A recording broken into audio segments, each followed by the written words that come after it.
It's New York City, model singers, actors. All right, good morning, everyone. For the folks online, quick reminder, please keep your computers on mute and your cameras off. And you should know we have about 20 people in the room. For the folks in the room, you should know we have about 25 or 30 people online. So welcome, everyone, and welcome to the first Leadership Lab of the year. So this is great. Today's topic, as you know, and I could speak, not being a researcher, I'm more the partnership lead for the ARF. It was like, just when I figured out the difference between a DMP and a DSP, somebody asked me about a USG, and I was like, WTF are you talking about? So today we're going to start to get into that, and then at the end, I'm going to tell you how we're taking this ad tech forward, because this is going to be a great sort of ground lesson so that we all kind of get up to speed. And then in a couple of weeks, on February 7th, we have our first ad tech event of the year, where we have the folks from Page Fair actually coming over from Europe and giving us some leadership on that. I am giving the introduction because Chris Bacon, who did all the work putting this together and is one of the folks on the line, is... Good morning. Good morning, Mark. Good morning, everyone. Chris, we needed the voice from God. So I get to stand in front. Chris did all the work, but I'll take all the credit. And again, as we talked about, today we're going to talk about the alphabet soup of ad tech and get a better understanding of how it works. And we're very fortunate to have with us Matt Prohaska, who's CEO and principal of Prohaska Consulting. Matt's been in this space for quite a while. In the early 90s, he started the online media practice at BBDO, one of those small agencies that kick around the city. And then he became the programmatic ad director for a small publication around here called the New York Times. And after that, he began his own organization that he leads, a team of 11 executives with more than 90 people in 25 cities. He has 150 clients, including organizations like Univision, Under Armour, Toyota, and IAB. So we're just thrilled to have Matt join us. And so without further ado, let me introduce Matt and let him get us started.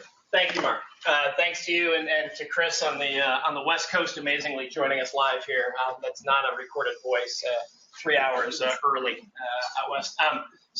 So thanks to both of you and the ARF in this great space, and for those of you watching online here as well. So here's, again, just to provide a little bit of street cred, hopefully a little bit of justification, and when we get to the Q&A part, hopefully a lot of what we can provide is a little more experience and perspective on where we've been helping. So we help everybody on the buy and sell side, as well as tech companies that sit in between. There are some sexy logos of folks we've been privileged to be able to help out. We work across all channels, and again, we're actually now over 100 folks around the world that have assisted, and so we've been able to kind of see how ad tech has been built out and expanded globally, and how each region and each vertical differs in terms of their advancements as well. So, all right, enough about us. Let's get into it here. So, before we get started, for those on the phone and here, we hopefully will dispel any myths or concerns. We're not sure the read of the room and how active folks have been in ad tech or programmatic at all. If it's been more a curiosity, or your organization's been diving deep and you're maybe in a new role around this, or you've been at it for a while and you're kind of just getting a little bit more of a foundation or a refresh. But folks remember Mad Men, right? It's not too long ago that we forget this reference. So a lot of folks get concerned about ad tech and a little afraid the same way this episode came forward. This was from their last season when it was agency set in the late 60s, early 70s. This is when they got their first computer. And a lot of folks, you remember, some of us with some gray hairs like me, remember when there were mainframes and huge boxes that took up probably half this space and half the living rooms and offices of those that are online. And the group on the right was the creative department at Draper. And they're a little concerned, ticked, who moved my cheese, a little afraid for a couple reasons. One, they thought, geez, what is this about automation and technology taking over our industry? I thought we were an agency of ideas. I thought we were, coming up with inspiration from Don Draper, and it was about the human beings. And what is this about media departments now stepping in? They're also upset because that computer took up the room and replaced the space where they used to come up with ideas by smoking pot. So they were a little ticked in a couple of areas. The guy on the right, for any of you who never were in the series but are going to binge watch, we won't tell you what happens to the guy on the right. He goes a little bit sideways. Our goal is to make sure that no one leaves the room from this session or any of the sessions at the ARF, anything close to that. So hopefully we'll give a foundation of comfort and then some confidence with the great sessions that are following us through the rest of first quarter. So why ed tech is so important, we always want to get into a little bit of the underpinnings of the why before we get into the what and how to appreciate and understand how this phenomenon has come to an existence over really about the last 8 years or so. The previous focus, was all around efficiency, and when buyers and sellers talk efficiency, a lot of times they have different perspectives on that. Buyers love hearing the word efficiency because they think of the largest circle here around lower CPMs. And by the way, a couple housekeeping items, Mark. Everyone gets this deck afterwards, right? Everyone has access to it. They've got access to it now, it's right? Online. So, the whole program. This is actually the first of 6 in this quarterly series, and then all of the sessions are available online if you miss any. But we'd love to have you start your Thursday mornings with us for the next 6 weeks. And in addition to the decks being online, also the video of Matt speaking will be online. Yep. So tell your colleagues that this was great and they should look into it. Just getting all this. Okay, great. So a lot of times, though, sellers of advertising, how many, just quick read of the room, folks that work at places that sell ads? A few. Places that buy ads? Places that are in between? Cool. Yeah, a typical mix. Good. So a lot of times the sales organizations, when they hear efficiency, there's usually, holding up garlic and a cross and get away from me, because that usually means cheap CPMs, and that's not what we do here. We're a premium organization. We have award-winning content and fantastic journalists and drive great audiences, and our ads aren't cheap at all. Really, if you fast forward and think about what it is today, hopefully what we'll show a little bit of insight into, and then we will, again, you'll hear from other great speakers coming up. It's really around the efficiencies of targeting the ads and how efficiently can I get a message to the right person, as well as the speed of the transaction and how quickly does this take place. And so just like any industry where tech has come in to disrupt and or help human beings, you'll find that while certainly a lot of this in the first 6 years of what we call programmatic advertising, we'll get into that a little bit, and that'll be the core of how ad tech is being used today. Really, it's around finding quality audiences better and allowing human beings to use machines differently, as opposed to what a lot of articles over the last few years have written about in terms of, oh, this is going to replace the human beings. Just like in the financial world and the travel industry, folks don't get completely replaced. They are allowed to use technology to do their jobs better and do what we do as human beings, and that's use our brain and our heart and our soul to be more creative and strategic. So hopefully we'll prove that out a little bit for you here and in your roles going forward. So when people talk about programmatic advertising, there is understandable confusion because the industry that has now taken over about 3/4 of all U.S. digital ad spend. When you talk about display advertising, mobile advertising, and digital video, programmatic used to be certain things to certain people, and now it has morphed and evolved a little bit. We're going to give you a little foundation and talk about the different players that make up this ecosystem.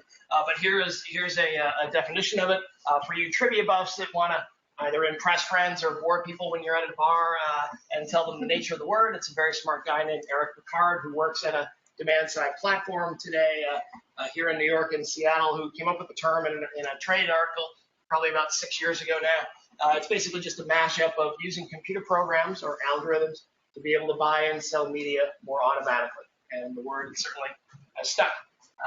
But the concept is, instead of pushing paper back and forth, we're going to use digits and bits and bytes to be able to speed up the way things are bought and sold. Understandably, this is one of the sources of confusion because the foundation and the transaction type that programmatic advertising was built on is something called real-time bidding, or RTB. Here's one of our first acronyms. We have a rule, and that's why we're privileged to be able to lead out this first class. We have a rule where we never say an acronym without explaining what it is, because you don't know who's in the room and secretly is going, I don't want to say anything. And so we'll explain all those on here. So real-time bidding has to do with, if anyone's been in the financial space, or if you have friends who have bought and sold shares. If you remember the movie Trading Places in the 80s, great movie with Mr. Eddie Murphy and Dan Aykroyd, and you remember Guys in the Pit, Ferris Bueller, they show a scene as well. You can tell I'm dating myself with all my references from the 80s. But a lot of hand motion, a lot of human beings in the pit, and now high-frequency trading is the norm by far. It's a similar ecosystem in terms of machines talking to each other and making decisions very, very quickly. So this is a series, and we're going to show a quick 2-minute and change clip for you here. Thanks, David. That puts these 12 steps in motion to show you what happens within 200 milliseconds for an ad to be able to get onto your phone or on your screen. And it's the way that a bill becomes a law. And this is kind of one of those videos that, as we say, you can show to your friends, your family, and kind of understand what this world is and have their mind just kind of and blow out. You'll hear some acronyms in here. We're going to then break those down and explain a little bit of what each part of the transaction does as we go. David? Thanks. The life of a programmatic ad impression. Jane Doe clicks on a URL, and the publisher's content begins to load in browser. Publisher may find information that is stored on Jane Doe, possibly in its data management platform, or DMP. Publisher sends available information to its ad server, asking ad server whether an ad campaign is available that would target Jane Doe. If there is a campaign matching Jane Doe's profile, an ad is served. If no campaign targets Jane Doe, the server seeks to match the impression, programmatically requesting response from selected traders, ad networks, and supply-side platforms, or SSPs. If the impression is not cleared, the server may seek to clear the impression in a programmatic direct way via private exchanges. If the impression is again not cleared, the request is sent to an open ad exchange in hopes of achieving liquidity.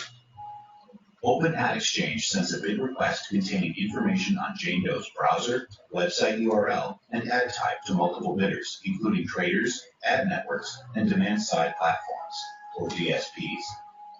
Each bidder processes bid requests, overlays it with additional user data and marketers' targeting and budget rules. Each bidder's algorithm evaluates the request, selects the creative, and sends it along with optimal bid price to Ad Exchange. Ad Exchange selects winning bid from bidders' responses through second price auction. Ad Exchange sends winning ad URL and price from winning bid to Publisher's ad server. Publisher's ad server tells Jane Doe's browser which ad to display. Jane Doe's browser pulls ad from winning bidder's ad server and sends matching ad to browser. Browser displays web page, including matching ad. Winning bidder's ad server receives ad tag data on Jane Doe's initial interaction experience. And that is 200 milliseconds, the life of a programmatic ad impression. Thanks, perfect. Everybody got it? Good? We can end early. We'll go get more Danish and hang out outside this great space, the ARF. Thanks again, David. So that comes from an independent trading desk called Media Crossing. Full disclosure, we wrote the copy for that. We didn't choose the music. We had sent to them, if you're talking about targeting people and following them around and then hitting them, and guess what's happened now? It felt a little Big Brother. But anyway, that was cool. But so let's break that down a little bit and get into kind of how this works. This is hopefully one of those visuals that is suitable for framing in your above the mantle or in your cube, or hopefully not in the trash, but this comes from IAB Europe and shows there are a few different analogies that we'll use to try to bring the abstract and what happens in space into more tangible things. One would be plumbing, because there's an analogy of pipes being connected and things flowing through. And so that's a lot of what happens here. So a lot of you who are familiar with traditional advertising models are in the digital space are probably familiar with everything outside of the yellow piping. So for the first 16 years of digital advertising, you have fantastic publishers, like I think I saw an AT&T badge here. I think I saw a few others that own great audiences and services, Univision, Warner Brothers, what have you, that have a great sales team, fantastic, smart folks that have their own ad server and will serve ads. They work with, if they don't sell all the ads themselves, then there was a series of companies called ad networks that would take that unsold inventory and then look to monetize it themselves by offering advertisers a one-stop shop to be able to get a lot of different sites. On the buy side, you have great agencies working with a lot of the great brands I see on name tags here. And they have their own ad server, and things happen through an insertion order, and that's how the paperwork takes place. Everything inside the yellow piping is relatively new, meaning within the last 8 years or so. This is where the programmatic ecosystem really took off. For what it's worth, if you're wondering why this didn't happen earlier, those 12 steps, remember 200 milliseconds is 0.2 of a second, and so the interwebs wasn't really that fast, if you recall, for a number of years. So computers weren't really talking at speeds that they are now to be able to even do this. So to be able to have all those decisions made before a first ad is served, that's why it's been a relatively new phenomenon. And in the middle, again, we're going to break down all the different boxes and what buyers and sellers use with data overlays across the top to be able to make these decisions much faster for everybody. One other housekeeping thing, Mark, we're doing questions at the end. Yes. Right? So if you can jot down and go, and then we're going to do one stream here, and then we'll take hopefully a good flood of them when we're done. Thanks. And for the folks online, David's not here, but I think for the folks online, you can type in your questions and we'll pull them off the chat at the end. Great. Thanks. So one of the bins here that you saw on the left-hand side is called a trading desk.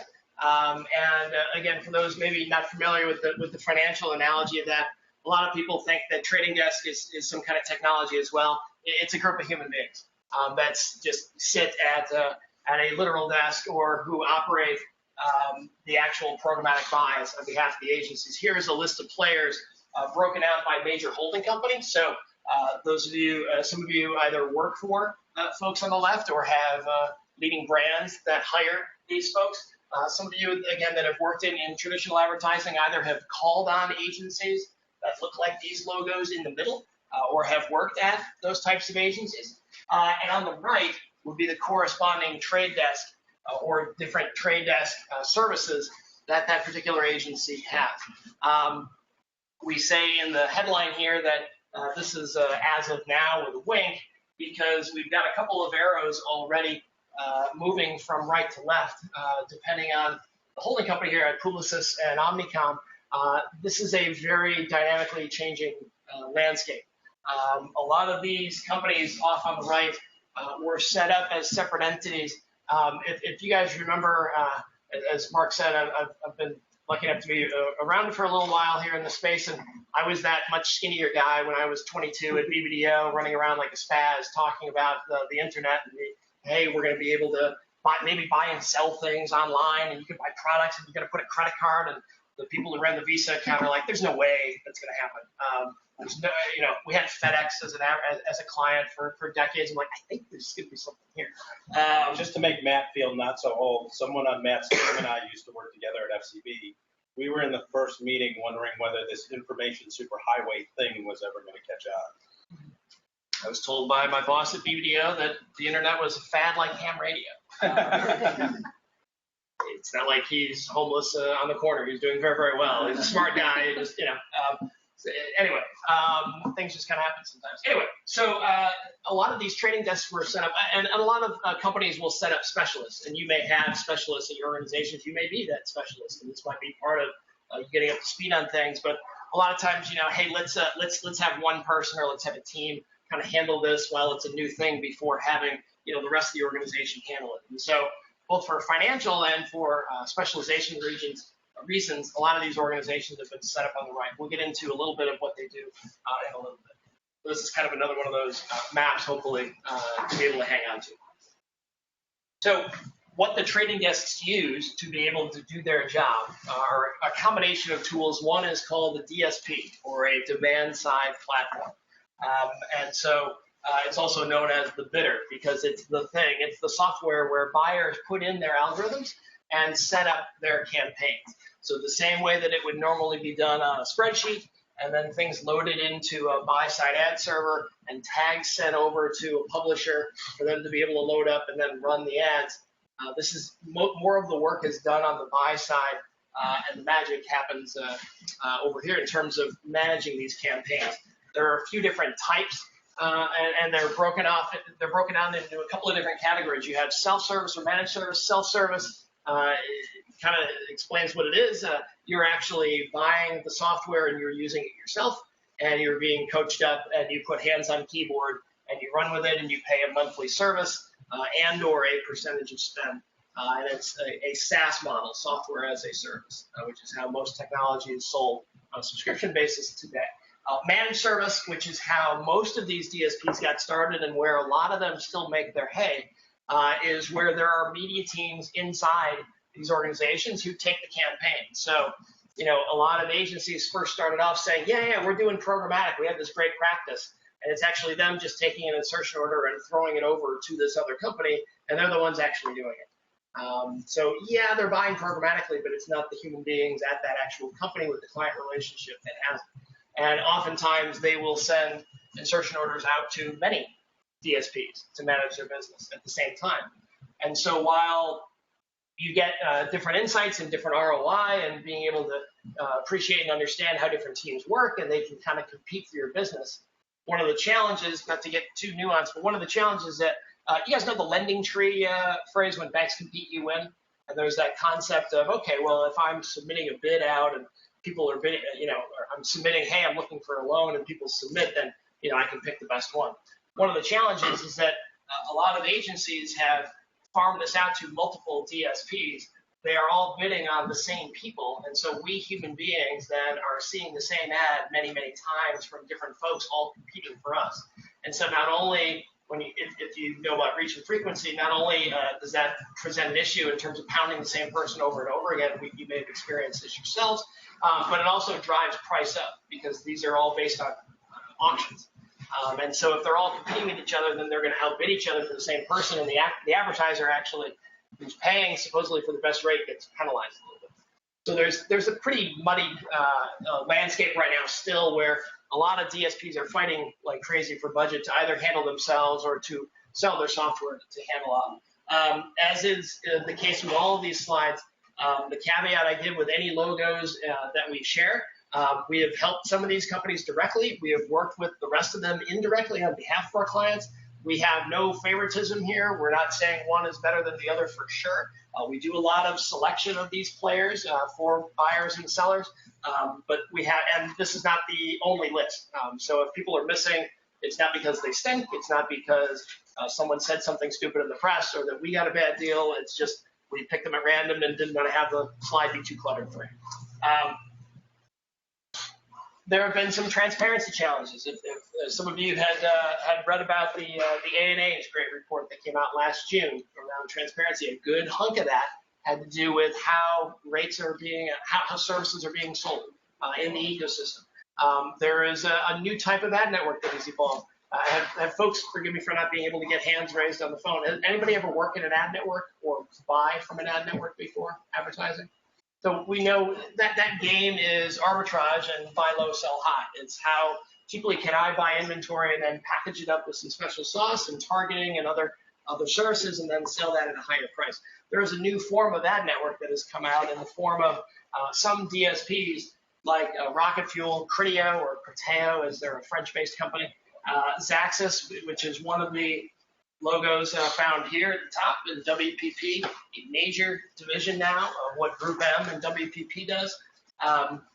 These are all a new form of ad network, and that's gotten a little bit of a bad rap and a dirty term in this business because it feels very 1998, but it's actually a very sophisticated way of buying. So Criteo's business model, for example, is that they will sell to advertisers on a cost-per-click basis, or CPC, the same way that an advertiser can buy search advertising from Google or Yahoo or Bing or what have you. And then they will buy on an impression basis. So that whole ecosystem of real-time bidding is based on buying one impression at a time. So it's all auctioned off on a CPM basis. And because they have such great abilities to rotate creative and be able to manage their targeting, they're able to make an arbitrage there. So different business models for different advertisers, depending on whether you have brand awareness objectives or direct response, more performance-based. And then some other forms have taken on a new type of holding company. So because of some of the clarity and need for transparency, MediaMath, one of the granddaddies of DSPs out there, was actually, they have a team in-house that will manage campaigns and they sell their software to clients. And some clients said, hey, wait a minute, are you sure that, I'd rather just pay for the software separately and have someone else manage my buys so that, I've got clear pricing. And so they actually spun off several different companies and invested in them. They use their software, but it keeps cleaner lines and the client has better, again, awareness in terms of, okay, this is the media fee, this is the tech fee, this is who's working for me, and I can get better clarity. So that's one of the larger trends that has started early last year and has definitely picked up more in 2017 in terms of unpacking who is paying for what and where real value is coming from. Another key tool to a buyer and to a seller, we're going to pivot from here from the buy side to the sell side through the DMP, the data management platform, because both buyers and sellers now use DMPs, or at least the good ones do. The data management platform is a service that does several things. They have these types of features involved, but as you heard in the visual, a data management platform is used. We've got another sort of Uber slide to be able to show everything that it does in a minute. We're talking about tagging individuals, and when we talk about individuals, we don't know that it's Keith necessarily here, but we know that it's someone on this machine in this part of the world that we can uniquely identify to a device. Being able to collect data, understand behavior anonymously, perhaps tie that in with other data that we know. So if Time Inc., who just purchased a DSP 2 days ago, they have amassed a pretty significant database, not just through acquisition, but through their own subscribers for all their fantastic publications. Be able to tie offline data and online data together and be able to segment individuals to be able to say, these are people that I know have come to my website at Best Buy, for example, as a marketer, and have looked at big screen TVs. And it's right before the Super Bowl, and holy cow, I want to be able to find those people again because not all of them bought a big screen TV when they were just shopping through. That's an incredibly valuable segment that I'm going to tag folks on and then move on. One thing we hadn't highlighted on here, if folks don't know about it, it's a neat little service to kind of see how again, the sausage is made. There's a great company called Ghostery, Ghostery. A quick homework assignment if you're ever curious, go to ghostery.com, download their little plugin for the browser. It's a free service that lets you see every company that is dropping a tag or a cookie on your device. And for those of you who know about it already, you've seen how sometimes there will be 3 tags on a page, sometimes there will be 73 tags on a page. And you can get to know some of these companies and why they're doing it. You can block them if you want as a consumer, and you can go to their website and see what the heck they do. So it's a neat way to kind of continue things and personalize it and recognize, kind of what's happening to us all in the spirit, again, of making sure that we see better ads in exchange for the great content and services that we have. There are 3 different types of data around which party you're talking about. And so most of the programmatic buying and selling is taking place with first and third party data today. First party would be Best Buy's first party data are people who go to bestbuy.com. Time Inc.'s first party data are people that go to their own website. It's owned by the folks that drive the commerce or drive the consumer site or the publication. Third party data would be from services like those along the bottom and other DMPs, where they are aggregating pools of segments. So auto intenders would be one segment. So I'm looking for everyone who has been looking at either any type of car or specifically SUVs in the United States over the last 6 months, and I will pay a certain CPM to be able to bring that segment in and find, out of the, I have my first party data of 200,000 people that I'm trying to find. I then have third-party data of another 1 million people that I'm trying to find. I would set those up potentially either as an overlay or as 2 different targets and bid differently, knowing what type of qualification is coming through about who this person is that's looking at an ad that I can take advantage of bidding on.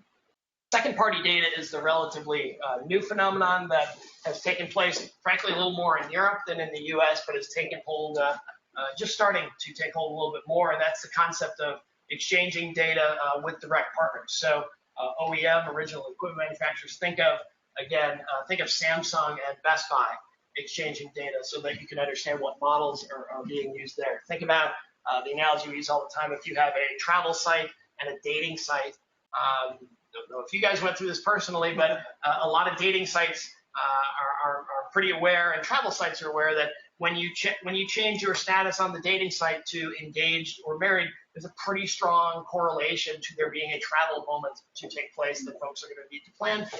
So very similar to folks getting a little bit easier one, folks understanding who's going to have a baby in the hospital, and boom, the Pampers show up magically right there at your doorstep. That's second-party data being traded, so it's from one company to another. These data management platforms allow for that type of collection and then activation.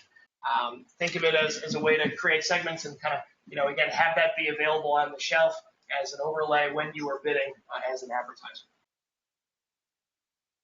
Here's another visual of how that actually works. Again, the later, over the last couple of years, as we consumers have actually been using more and more devices and more screens to access content, it's been critical to be able to, frankly, follow us properly so that we aren't thinking of someone being on a different screen as a brand new person just because they happen to watch a certain movie or go view the rest of the article on one device versus another. There should be some continuity there. I should be able to know, okay, this person's either already seen my ad or not, to be able to message to them. And so being able to tie and stitch all of that offline and online data and really cross-screen is most important. To start and understand that it's the same person is pretty huge. So leveraging that into your customer relationship database, bringing in brand research, campaign data, and then being able to apply it and activate it in campaigns is where the DMP has made their hay. Most of the DMPs and the players we show below, only one of them is independent now. That started off as their own DMP, that's Lotame, based here in New York. There are plenty of other independents. These were some of the original folks, and quite a few have been acquired, either by large research firms or by marketing enterprise solutions like a Salesforce, to be able to have data work not just for advertising, but broader marketing, since we know advertising is just one tool in the marketing toolchain. Okay.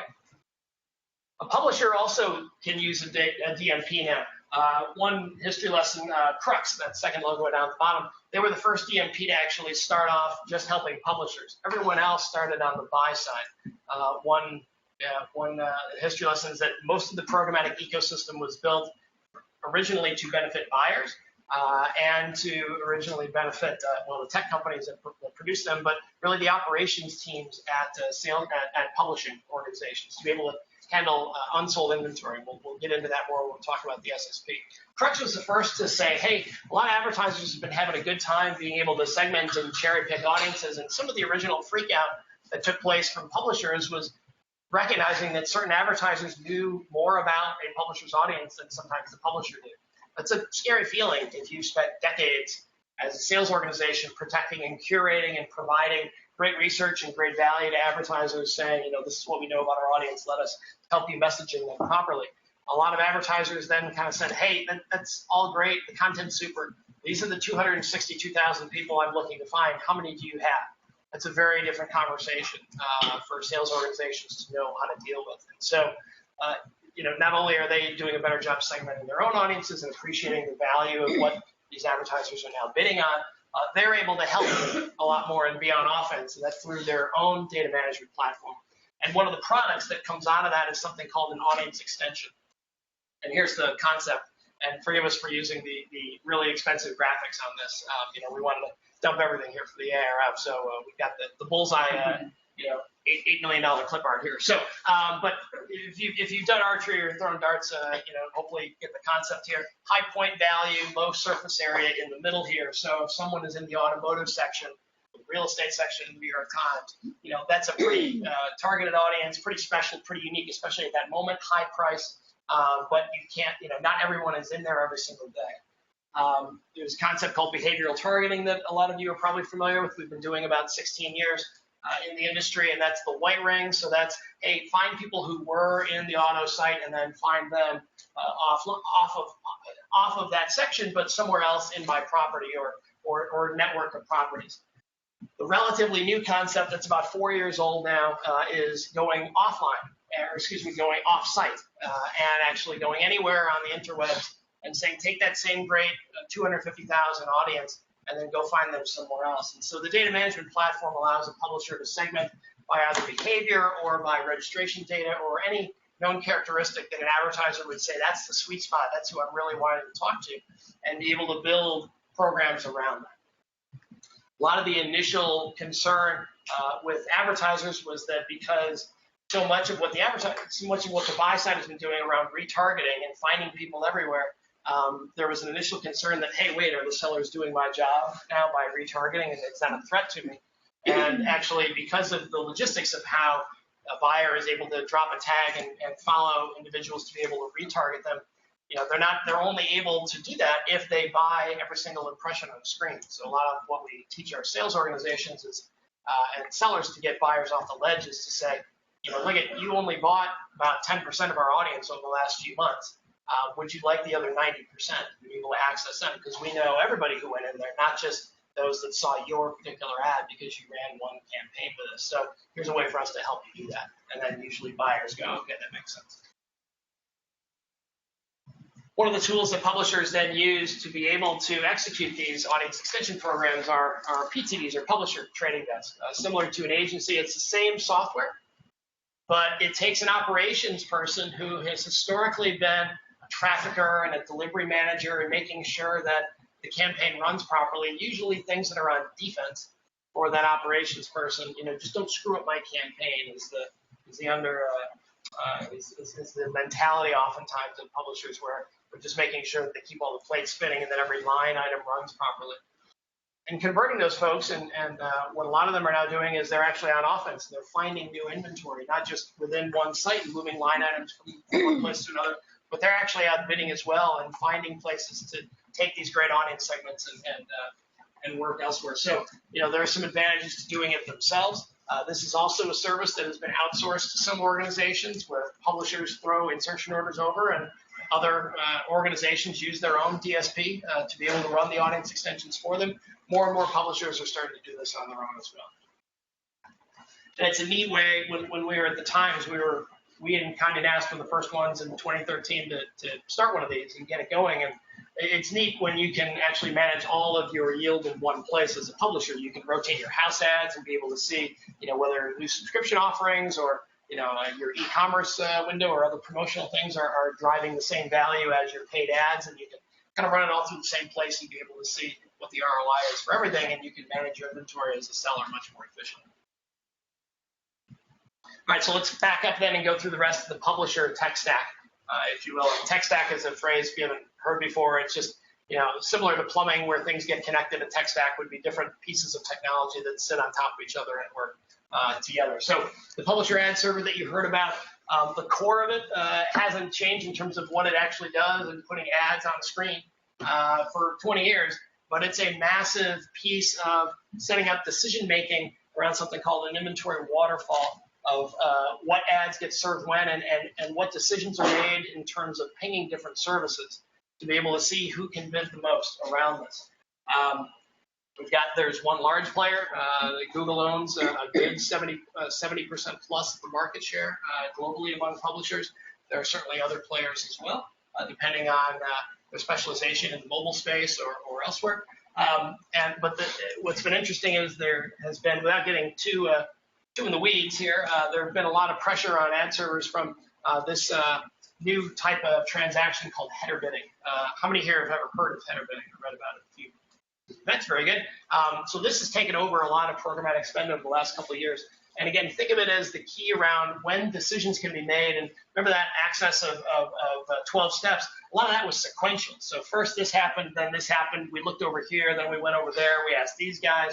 A lot of publishers have set up so many different monetization sources in what some people call a daisy chain, where it goes one versus the other, that unfortunately, if you're stuck at the bottom as one of those monetization sources, it's hard for you to get access to the good stuff, or at least full view of what what a publisher's full audience is.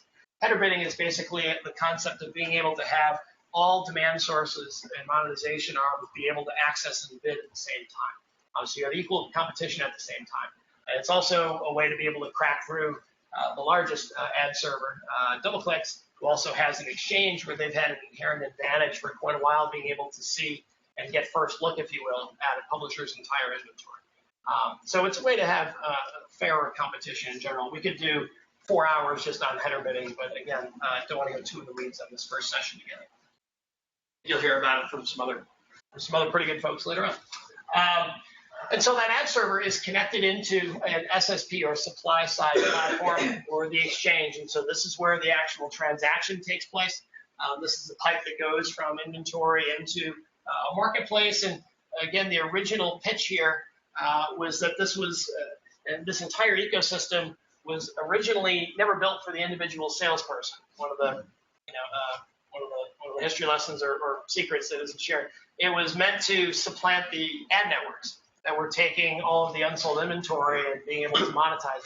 A lot of sellers had challenges with being able to understand their own transparency for 15 plus years of who was actually buying the ads that they were selling off to these ad networks, because ad networks would just send a check, and I worked at one of the best ones at AOL with advertising.com for a number of years, and they paid the most, had the highest CPMs, brought in the most advertisers. It was great stuff and made really good margin in between. Everybody was winning. But a lot of publishers would say, hey, I get a great monthly check from you every month, but I don't know who paid what. I don't know what CPM they paid. I don't know how much went to Pepsi versus Visa, what have you. And the SSPs came around and they pitched those same operations people whose job it was to just basically handle any unsold or what some called remnant inventory. We've been on a mission from God for about 4 years to ban the word remnant because it makes inventory feel very, like you're on a rainy card table out on Park Avenue South here in the city selling God knows what. And, it's still the same great inventory that everyone else has, just didn't get sold at 1 millisecond. But it's still the Wall Street Journal or the New York Times or Sports Illustrated, what have you. But those operations people were the first ones that got a pitch from the SSPs 7, 8 years ago and said, hey, we're going to send you a check every single 30 days and we've got thousands of advertisers we're going to bring in, but we're going to give you this cool dashboard and be able to show you exactly how much people paid for your ads. So you can see who's actually running instead of you having to just guess by hitting refresh in your browser every 4 seconds, which no one can do with the amount of traffic coming in now. Here are some of the players in alphabetical order again. US-based, there are some SSPs that are more focused in Europe, like Improved Digital, for those that are interested or dialing in from there. APAC and LATAM have their own localized versions as well, but a lot of these companies have now started to expand globally as well. Big challenge is that, we're going to use a retail analogy coming up here. The challenge is if you think about these exchanges as stores, let's use a retail store analogy here. There are 2 types, and you heard about it in the video, open versus private transactions.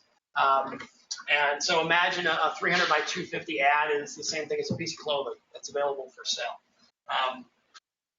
For the first 7 years of programmatic advertising, all we had were these open auctions.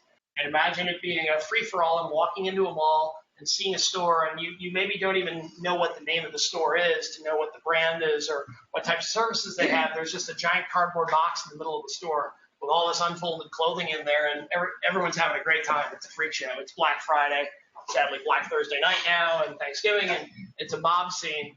The lighting is a little weak. Nothing's really labeled.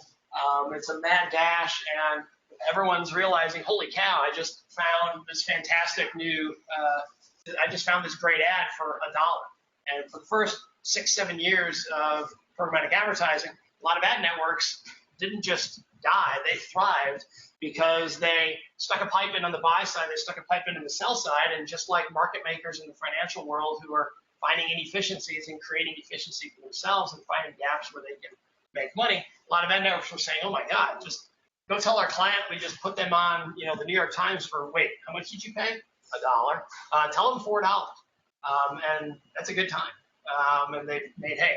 A lot of those folks have gone away a little bit more because they're have been more direct buying and selling transactions now taking place. But a lot of the inventory had been undifferentiated and just kind of, again, it's better labeling now, but the inherent nature of this was just kind of cookie fishing and being able to find audiences no matter where you guys were, as long as you weren't in some nefarious place where we wouldn't want our brand, like adult or gambling or tobacco or things like that might be on a standard branch checklist. Juxtapose that with the right side here and private exchanges, and you'll see it's a different experience. So the name of the store is prominently featured as you walk in. There is a salesperson out there saying, "Hi, may I help you? What are you looking for today? What are your marketing objectives? What are you trying to solve with your campaigns here?" "Oh, well, I'm looking, I've got a golf outing coming up over the weekend. I'm looking for 10 golf shirts with our group." "Okay, let me show you around. These have, fantastic breathable fabric. These are in the navy blue color you're looking for. These have a cool alligator on the pocket." Every single time a salesperson does that, just like talking about its inventory, the price of that and the value goes up. And so that's what we've been seeing here as well in these private exchanges. We say the private exchange is the new IO. Eventually, we think you'll find every insertion order and business transaction will be conducted this way. It'll just be easier, but you've got still legacy systems and legacy processes and folks that don't know how to do this yet and set all this up. Notice there are, the items of clothing are actually folded on shelves. They're labeled. Notice there are fewer customers here on the right side than on the left side. That's intentional. There's still one of the challenges for publishers is that while a lot of them have now set up their private exchanges, this was a relatively new phenomenon 2 to 3 years ago, there are still fewer customers in here because there's so much good inventory on the left side that folks can buy at a discount, frankly, comparatively speaking.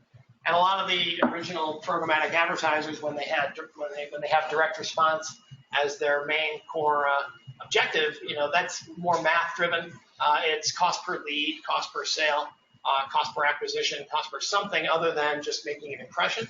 And so that's a little more math driven and doesn't matter as much, relatively speaking, not for everybody.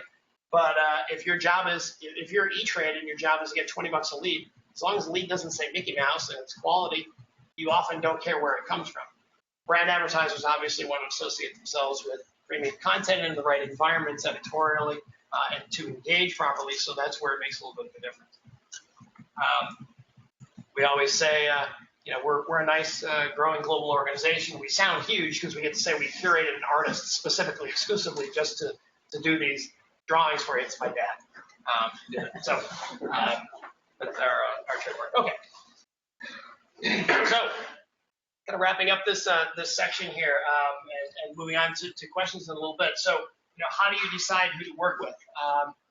Whether you are an advertiser and you're looking at different DSPs and DMPs. We interview large trading desks all the time, and Cadreon, which was Magnas and IPGs, buying a service, still has at least a dozen different DSPs that they could use at one point at a time, or at one point at a time or another, depending on the channel that they're working with. There's still some video specific DSPs. One of them, Tube Mobile, just got acquired a couple months ago by Adobe. So a DMP and a DSP combining, you're going to see a lot more M&A action in the coming year. That's already been happening quite a bit. But a lot of independent organizations that are really pieces of the machine are starting to become acquired by larger machines to build full service. But whether you're looking for a DSP or a DMP or an SSP, there are a few different factors here. It's amazing how much ease of use and having things look pretty so it's a good experience matters to be able to use these tools on a minute-by-minute basis. Client service, still pretty important, whether you're being trained to do it yourself or a managed service. That's still pretty huge. The human being that is helping out and is available and is updating folks on new product features and being able to expand cross-channel is pretty huge. And obviously business terms make a difference as well. So it's a massive land grab. It's a huge arms race. We say for SSPs all the time, we've said it for a couple of years now, it doesn't make sense to have 9 different shopping malls or SSPs selling the same 300 by 250s with very little differentiation. You're starting to see some acquisition and some some sifting out in that ecosystem quite a bit. And a lot of the same sellers that had 15 different ad networks where they would take inventory and throw it out there and say, yeah, here, why don't you take $100,000 worth of ads and see how much you can make out of it. Those same sellers that had 15 different ad networks are the same ones who had 9 different SSPs, and now they're the same ones who have 6 different header bidding solutions. It's a big leapfrog land grab to be able to more easily get access to inventory as quickly as possible. A lot of this digital world now has been translated over into other media. And so we say all the time that there are 2 words that will probably go away. We had predicted by the end of 2017, so we'll see. We're on track with one of them. The first one that will probably go away is the word programmatic, because it won't be a separate practice. It'll be just the default way of doing business. And the other is digital. As we're seeing, you walk around the city here or in the cities that you're in, dialing in and watching this online, billboards are getting digitized. Television itself is getting digitized. Radio, obviously, and listening to music has gotten pretty digitized lately. And the entire ecosystem now, not only to be able to deliver that content through digital pipes is made easier, but the key for any of this programmatic ecosystem to apply into other spaces is addressability. So, can the audience be addressable? Can I serve an ad uniquely to you at your television at home that is different from someone across the street, based on things that I know about you and what you've watched and what you've bought and where you live and whether you have 2 kids and a dog or no kids and 7 cats? I would probably, depending on what the brand is, I might want to serve a different ad to you based on that. And so part of the challenge, and again, there are a couple other acronyms that are coming. For example, creative dynamic advertising, or CDA, platforms that allow automation of the creative to be optimized within platforms, so that you can A/B test your brains out compared to the way we've had it today, where a lot of agencies lament, hey, I have 4,000 different ways I can target, and that's awesome, but my creative team hands me 4 creative once at the beginning of the campaign and says, all right, here's what the guys made, go with it. Well, kind of the last mile, sort of that curve to home in the cable space, that last piece where there's going to be some great new automation and efficiency for agencies, being able to not just optimize the creative ahead of time, but also help have data inform the ops and strats before the creative is even made. Imagine if a car commercial was made, instead of the same 30-second spot being built out. Imagine if, for another 20% on the creative budget, you made 3 different versions: one for targeting those who love your brand already, one for those who hate your brand, and one for those who don't know your brand and never used it. That should and could be a different experience, right? And so that's where we're going here. And this is an ecosystem that shows, all the players in the television-specific space. So the DSPs on the left-hand side are all folks that started off in digital video and have expanded now and trying to capture dollars in linear TV. You have unique players, and one of the other arms races is that you've got players that are inherent in either the TV space or the radio space or the out-of-home space that have been providing either trafficking systems or content distribution networks or CDNs for a while. And then you have these digital guys that are coming in and trying to now invade the turf of what these linear or analog guys have had for quite a while. So that's why the number of players in the turf war that's coming in. I mean, there are companies that have been around 30 years providing trafficking services and being able to place ads and do some targeting and billing. And wait a minute, those are SSPs. And they've kind of recognized over the last couple of years, geez, we've been doing what these other guys have been doing, and we're just calling it something else over the last 6-7 years. And holy cow, if we can improve some of our tech a little bit through either building it or partnering or acquiring other companies, as some have started to do. The SSP starts to evolve, and it becomes a multi-channel behemoth that starts to go in line with how we work in the number of screens and number of media environments that we're all in together. So with that, a couple other slides in terms of continuing learning, in addition to obviously the rest of the great series here on Thursdays, we're going to hear a ton of more in-depth. We've highlighted a few examples. We joke all the time that you could certainly spend 9 hours a day doing nothing but reading about programmatic advertising and not actually typing anything else, just going through articles, because there's so much change and there's so many new players and there's so much happening in this space. But if you've got a spare 20 to 30 minutes to check out some headlines and understand some of these players and how they're evolving and changing as we go, these would be some examples for you. If you type in programmatic or exchange on LinkedIn, you'll probably find 15 different groups as well with different topics there. So with that, we close by saying, while certainly you're going to get a great dose of learning here over the next 6 weeks, we don't think and we don't expect any of you to take any of this and suddenly be like Neo in the Matrix, which again, that movie is 18 years old now, which is bizarre. The original was in 99 in a previous century. But anyway, it seems like it was 3 years ago. But if you remember the great master thespian Keanu Reeves here, we don't expect you guys to be putting on the headgear and in 8 seconds suddenly you know Kung Fu and you're in the dojo doing your thing. But hopefully this provided a good foundation. We'll have plenty of time now for questions from all of you that kind of ask about some things you might be encountering within your own companies or that you've heard or read about or friends have told you or complained or praised throughout the ecosystem. But with that, I thank you for your time and attention and the opportunity to share a little bit of knowledge. My info's here. For those of you online as well, we've got some cards up front by the coffee. But for anything else we can help you with, thank you. Thanks, Matt.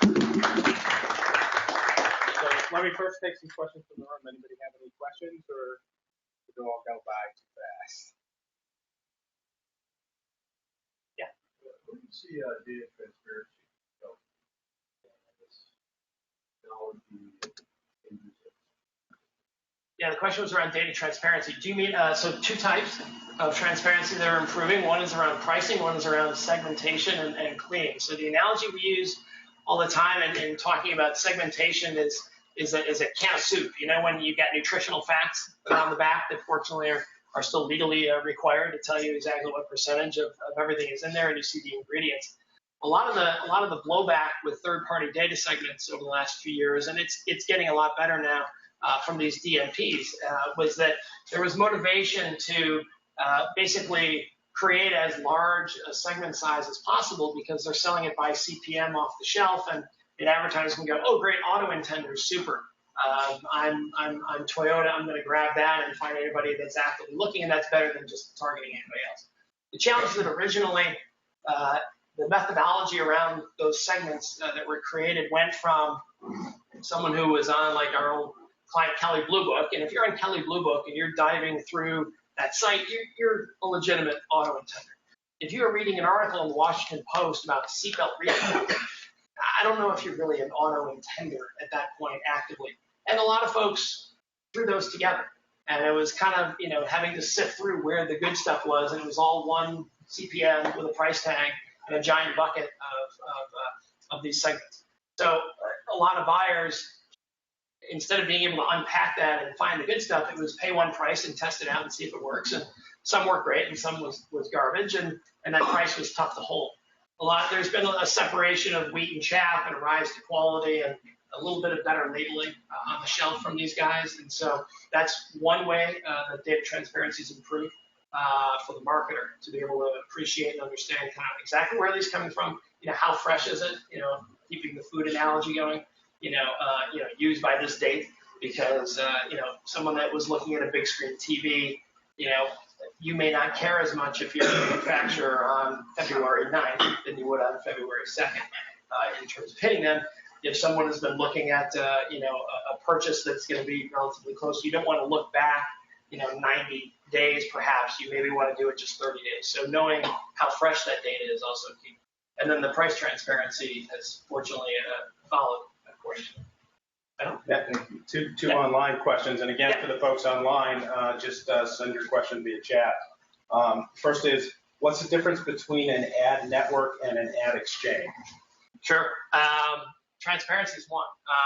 They both serve similar values, but ad networks actually participate in these exchanges now. So ad networks have been kind of their own marketplace through the history of digital ads, where I will send a $100,000 insertion order to Washington Post if I am value click, and I'm going because I know I have advertisers that want to buy across hundreds, if not thousands, of websites, and they'll do that just through me in a closed ecosystem, one deal at a time. And so ad networks have been around for quite a while, but they've been massively disrupted and eventually go away in their existing form because their original value to an advertiser or an agency of being able to, hey, with one contract, you can get all these places that I've already got deals set up.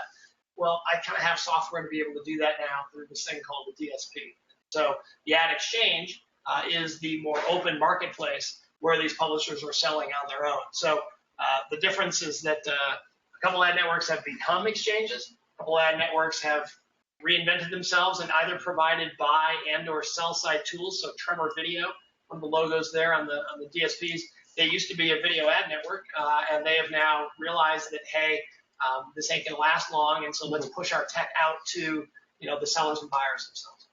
And the second question is, what's the role of DSP and SSP for more direct media buys when there's no bidding occurring, like when you're reserving or guaranteeing an inventory in a programmatic space? Yeah, so you described, we didn't go into the weeds on it, but in that open versus private transaction comparison in the mall, within private exchanges, again, if you think of that as the new IO, that's what DSPs do. They're bidding on inventory or they are locking in certain rates. There are different transaction types within private exchanges. You can guarantee the rate, and that's been a relatively new phenomenon. It's still only about 5% of transactions in the U.S. today are done on a programmatic guaranteed way. You remember that ecosystem of 12 different steps for a bid to take place. One of the reasons that is still pretty primitive relative to how buying and selling is taking place today is that a lot of things can't be done if you're only making decisions one impression at a time. For example, if I want to buy 100 golf shirts now, in the store and lock in 10 a week for 10 weeks. Do you have that? Well, most of these stores that originally were set up didn't know how many other shirts were coming off the shelf. It's just, hey, I got a shirt right now. Who wants it? So that dynamic is very different. And one of the key reasons why being able to tie these marketplaces to ad servers to understand what the inventory forecasting looks like is pretty huge. So the pricing, the DSPs are still used in private exchanges in buying guaranteed inventory. And being able to lock rate or at least put in a floor price and say, look, this will be the lowest that the publisher receives. And then you as the advertiser have freedom. If you want to get more, you can go and bid higher off of that on your own to compete with others and trade margin for share the same way. I don't know, how many of you have ever bought or sold search advertising before? A couple of folks. So how it's the same ecosystem that operates there. If you pay higher, you're going to be on page 1 of the ads. And if you pay lower, you're going to be on page 4. You get fewer clicks because not as many folks are going to page 4, but you'll pay a lower rate. So those decisions of can I afford to get more volume by competing with others and paying higher is the same dynamic that takes place in these exchanges today. We have one other in the room yet? Can you talk a bit about what are some of the challenges for digital advertising? I've been hearing about bots and fraud in this space.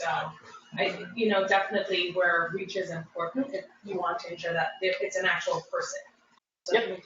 So one of the good moves from the open into private exchanges is that, again, what's on the name of the store.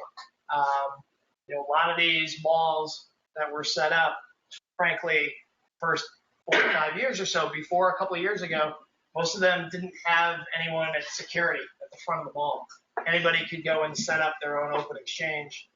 We on a weekend could go create a URL that's just a banner farm, has no content at all, label it a sports site, and then go submit that URL to all these different exchanges. You go, oh yeah, I got plenty of audience and ads, and just take bids and fire stuff into nothing, and just turn that. So unfortunately, the barrier to entry with any new technology and disruption, you're going to get some nefarious folks in there. So the good news is the line graph will start on the left here since you're looking at it. The line graph in terms of fraud levels has dropped quite a bit.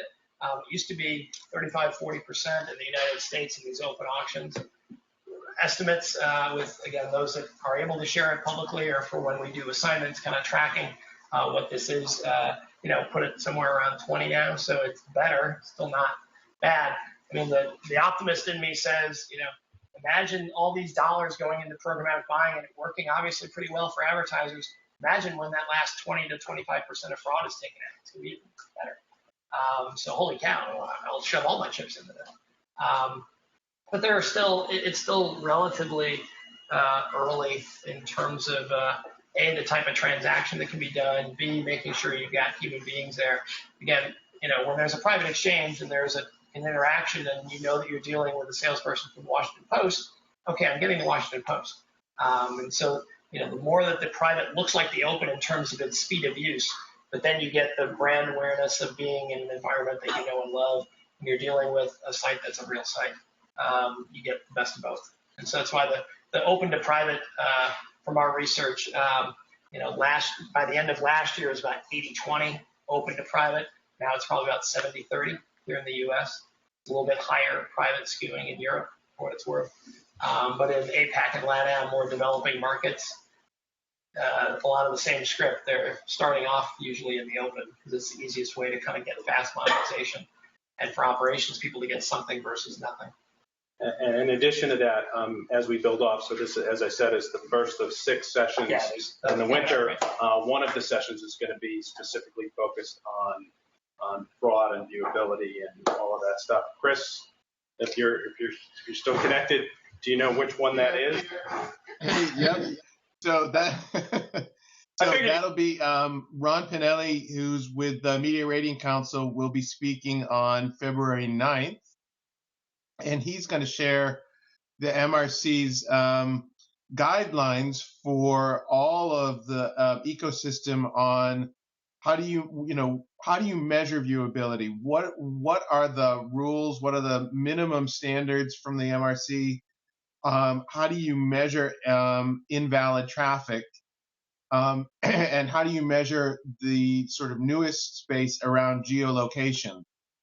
Matt touched on out of home, for example, and that's become a much larger part of the ecosystem about the importance of billboards, which everybody forgot for a long time.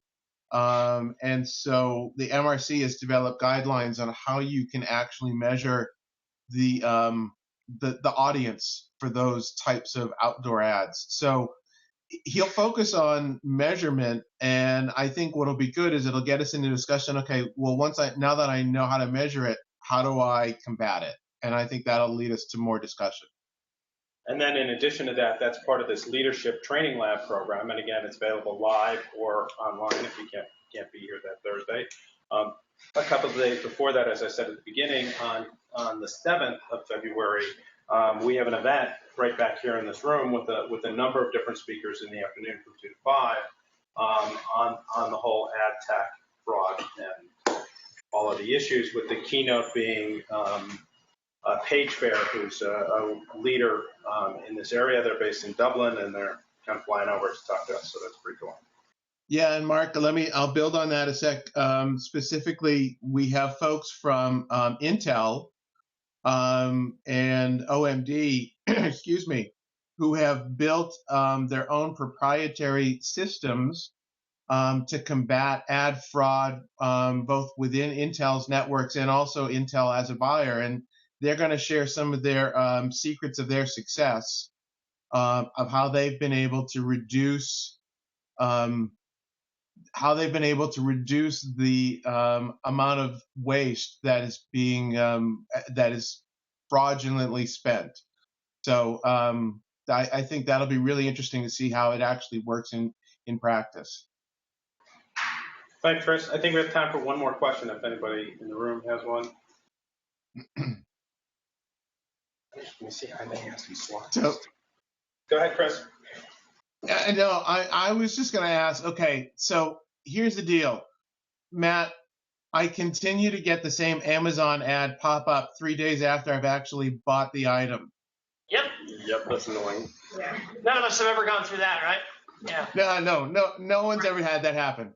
Yeah. So why does that happen? What is it about the process that causes that confusion? And what do we do about it?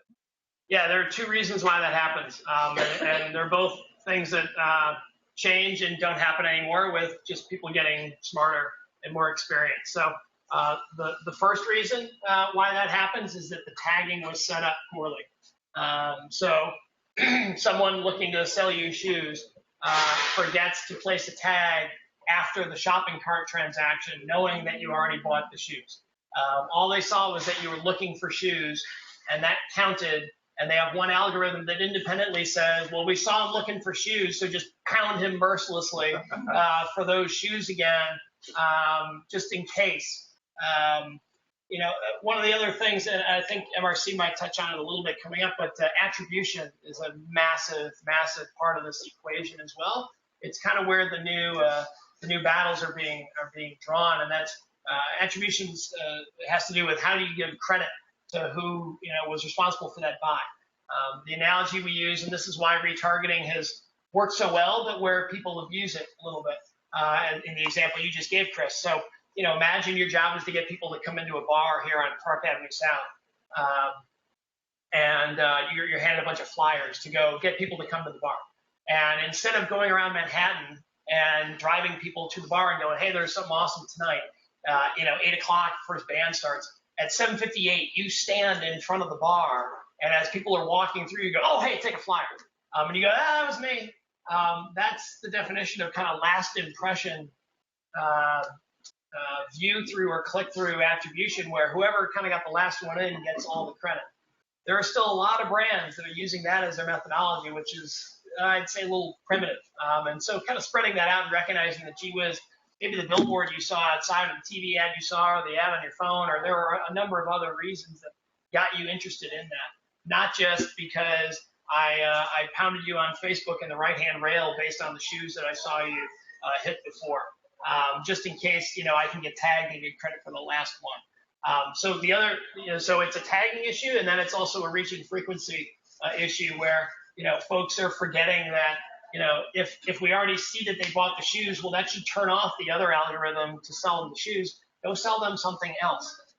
So in the travel space, it's easy to play this analogy because we know that 75% of the time it's been shown, and we'll see how many heads nod here to prove it out. But when you go and book a trip, you usually go in order of booking the flight, booking the hotel, booking the rental car, because usually that's where the inventory and the need and the time is most important, right? And so if we already know that people have booked the flight, then sell them the hotel after that, or upsell them something else that's going to be complimentary instead of, hey, do you want a flight again? So it's just because a lot of folks are still getting used to their new toys, frankly, Chris. It's also, when you have multiple DSPs that are operating the same campaign, and maybe they're not all tagging the same way. Maybe the marketer didn't tag after the shopping cart the same way, and you're getting blitzed from different folks, and you don't know, well, this was a campaign from someone else, and they don't have the same reach and frequency within their universe as another buying entity does, because they only have it within each of their platforms. And they don't know about each other, but the user certainly knows about that brand, and you get almost negative brand impact, right? Like, yeah. I've been there. This isn't helping you. So we're getting a little more sophisticated. We're starting to do things like negative retargeting, where, those of you who either here in the city with Time Warner Spectrum or elsewhere, you ever subscribe to services and then you see a promotional ad for the service you've already subscribed to and it's cheaper, first of all, and it's like, hey, awesome, sign up, and I've been with you 7 years. Why? It stinks the rate is so low, but, why am I even seeing this? Well, take me out of that targeting pool and just go hit new customers. So we're getting there. Some folks at Verizon's just done a pretty good couple campaigns where they've done that successfully. So it's coming. But right now, with perspective, it's a lot better than it was 15 years ago in digital ads, right? Where it was punch the monkey and, hey, your Windows, machine is going to blow up. Click here to fix it. And it wasn't for Windows. It just lied to you and it's for telling you God knows what. So we're getting there. It's just to put better to make everything still free for the hardworking folks that are putting it together for you. Okay, so just a couple of reminders. We'll be back here, same bat time, same bat channel. If you could come live. If you can't come live, it's available online. For folks online, we hope you join us again. And if this particular time doesn't work out, it's always posted so you can see it on demand. Chris, next Thursday is?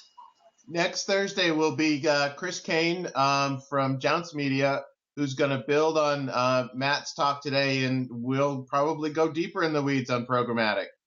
Because Matt laid out such a great framework, but there's still, there's so much more to learn about how to make it work right. So as we said, you're not targeted by that Amazon ad over and over again. And so, Matt, that was a great example in telling us how it's improving, and we all need to learn the tools. And then talking about retargeting, everyone in this room has probably received at least 13 emails about our annual conference, but just one more reminder, our annual conference, which is the ARF's biggest event of the year, is March 20th and 21st here in New York. And the price is about $300 less than it was last year. And our early bird rate expires on Monday, the 30th. So if you purchase or have your team or team leader do a group purchase, you'll save about $400 buying this week versus what it would cost you if you wanted to come in and buy when you came in on site. So there you go. Otherwise, thanks so much for Matt. Let's give him a round of applause. And thank you all for coming and joining us. Help yourselves to network, grab some extra coffee, ask Matt questions you didn't want to ask in front of the group. Yeah, right here.